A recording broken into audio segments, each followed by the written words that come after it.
ആധാറിലെ തെറ്റുകളുടെ പേരിൽ സംസ്ഥാനത്തെ സേവന കേന്ദ്രങ്ങൾക്ക് ആധാർ അതോറിറ്റി ചുമത്തിയത് കോടികളുടെ പിഴ. ആധാർ അപേക്ഷകളിൽ വരുത്തിയ പിഴവിന്റെ പേരിൽ 2022 ഡിസംബർ മുതൽ പ്രതിഫലം തടയുകയാണ്.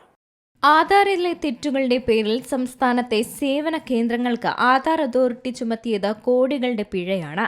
4 വർഷത്തോളമായി സേവന കേന്ദ്രങ്ങൾക്ക് പ്രതിഫലമായി കിട്ടേണ്ട 13 കോടിയോളം രൂപ പിടിച്ചെടുത്തുവെങ്കിലും പിഴ കുടിശ്ശിക തീർന്നിട്ടില്ല.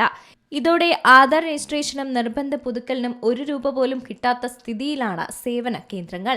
ആധാർ എടുക്കുന്നതിനും നിർബന്ധ പുതുക്കലിനും ജനങ്ങളിൽ നിന്ന് സേവന കേന്ദ്രങ്ങൾക്ക് പണം ഈടാക്കാനാകില്ല. പകരം പ്രതിഫലം UIDAI സംസ്ഥാന IT മിഷൻ വഴി സേവന കേന്ദ്രങ്ങൾക്ക് നൽകുകയാണ് പതിവ്. എന്നാൽ ആധാർ അപേക്ഷകളിൽ വരുത്തിയ പിഴവിന്റെ പേരിൽ 2022 ഡിസംബർ മുതൽ പ്രതിഫലം തടയുകയായിരുന്നു. പിഴത്തുക ഇനിയുമുള്ളതിനാൽ പ്രതിഫലം നൽകുന്നത് ഇതുവരേക്കും പുനരാരംഭിച്ചിട്ടില്ല. ഒരു ആധാർ അപേക്ഷ തെറ്റുമൂലം നിരസിക്കപ്പെട്ടാൽ ആദ്യം 25 രൂപയായിരുന്നു പിഴ. തെറ്റുകൂടിയതോടെ അത് ഒറ്റയടിക്ക് 1000 രൂപയാക്കി വർദ്ധിപ്പിച്ചു.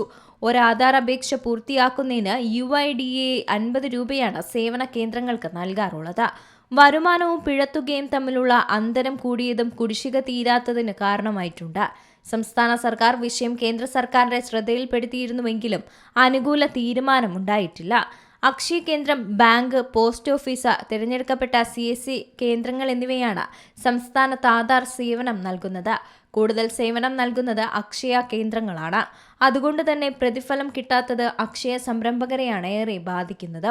പിഴ കുടിശ്ശിക തീരാറായിട്ടുണ്ടെന്നും പ്രതിഫലം താമസിയാതെ പുനഃസ്ഥാപിക്കുമെന്നാണ് പ്രതീക്ഷയെന്നും സംസ്ഥാന ആധാർ ഇംപ്ലിമെന്റേഷൻ അധികൃതർ വ്യക്തമാക്കുന്നുമുണ്ട്.